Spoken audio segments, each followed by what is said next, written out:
Europa está en un punto de inflexión. Con la victoria de Trump en Estados Unidos, la guerra en Ucrania y el avance de la extrema derecha en varios países, pues el tablero geopolítico está cambiando como nunca. La gran pregunta es, ¿hacia dónde va Europa? ¿Se está quedando sola ante Rusia? Si miramos más allá de la guerra de Ucrania, Alemania, que es la mayor economía de Europa, está enfrentando muchos desafíos en este momento. Crisis económica, migración, inestabilidad política y también el ascenso de la extrema derecha. Pues sí, hoy analizamos el nuevo orden mundial, el papel de los Estados Unidos y Rusia y cómo todo esto impacta a Alemania y al resto del continente. Bueno, pues Trump ha dejado claro que Europa ya no puede depender de Estados Unidos, o por lo menos no puede depender como lo hacía antes. Por eso acá nos estamos preguntando esto qué significa para la OTAN y la seguridad del continente. Pues Volodymyr Zelensky ya lo dijo en la reunión de seguridad que realizaron en Múnich.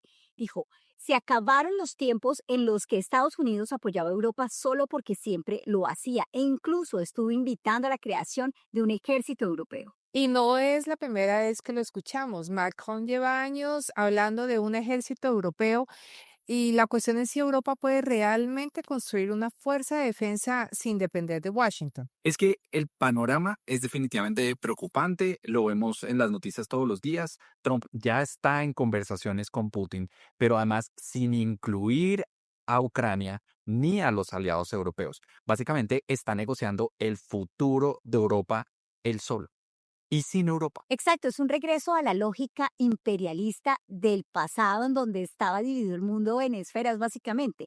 Rusia lo venía haciendo China y ahora parece que Estados Unidos quisiera seguir el mismo camino. Y esto pone a Europa en una situación incómoda. Polonia, Reino Unido y Francia ya hablan de fortalecer su seguridad de forma independiente, pero ¿tendrán los recursos para poder hacerlo?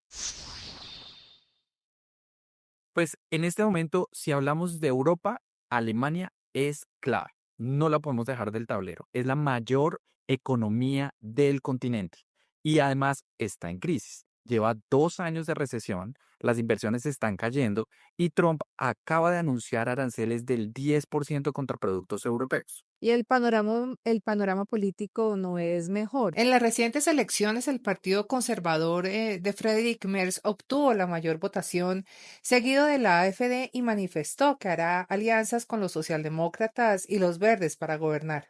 Pues la gran pregunta es si se va a mantener esta barrera política o lo que ellos llaman cordón sanitario o cortafuego para evitar ese ascenso de la alternativa para Alemania AfD que se ha venido duplicando en los últimos años. Y es que AfD es un partido abiertamente anti-inmigración, supremamente nacionalista, y aunque su líder dice que no es neonazi, como algunas otras personas tienden a calificarlos, pues muchos de sus miembros sí han estado vinculados en redes de extrema derecha. Y es que lo preocupante es que incluso si AfD no entra al gobierno, su impacto en la política es enorme. Está forzando a los otros partidos a endurecer sus discursos sobre migración y sobre seguridad. Pues Alemania enfrenta un gran dilema, necesita estabilidad para enfrentar las diferentes crisis económicas que tiene y también para reforzar su papel ante la OTAN.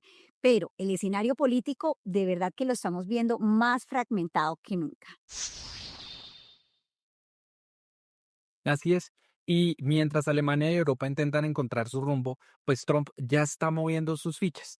Envió a su secretario de Estado, a Marco Rubio, a reunirse con diplomáticos rusos en Arabia Saudita. Y eso generó pánico en Europa, lo que llevó a que se realizara una cumbre de emergencia en París para unificar una respuesta ante la posible retirada del apoyo de los Estados Unidos a Ucrania y de su posible salida de la OTAN. La pregunta que nos hacemos es si Europa se está quedando por fuera del tablero político en su propio territorio, porque así como van las cosas, estamos viendo prácticamente una negociación casi bilateral entre Estados Unidos y Rusia.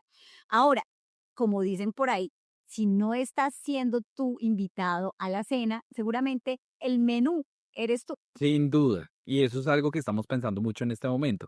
Francia y Polonia ya han dicho que están dispuestos a aumentar su inversión militar para apoyar a Ucrania, pero ¿será eso suficiente? Y ojo, porque Rusia no es el único problema. China también está ganando influencia en el continente, comprando infraestructura clave, estableciendo lazos comerciales más fuertes y consolidándose como una potencia militar mundial. Definitivamente, Europa enfrenta el desafío geopolítico más importante de los últimos tiempos. Con Estados Unidos tomando distancia y Rusia avanzando, el continente debe decidir si apuesta por su independencia militar y económica o cómo van a ser en esta nueva era de relaciones con estos distintos jugadores en el tablero geopolítico mundial. Y Alemania justamente está en el centro de estos dilemas. Su crisis económica y política la hacen vulnerable y sus recientes resultados electorales seguramente influirán en el resto del continente. Elecciones donde además Elon Musk mostró su apoyo a la AfD. Pues con estos escenarios planteados, la guerra Ucrania, Rusia y las elecciones en Alemania, vemos a los Estados Unidos interfiriendo en ambos. ¿A qué juega Estados Unidos con Europa? Pareciera que los líderes no lo vieron venir. Así es. Bueno, como siempre, hemos llegado al final de este episodio del Club de los Trendbusters. Los leemos en los comentarios y nos vemos en el próximo programa.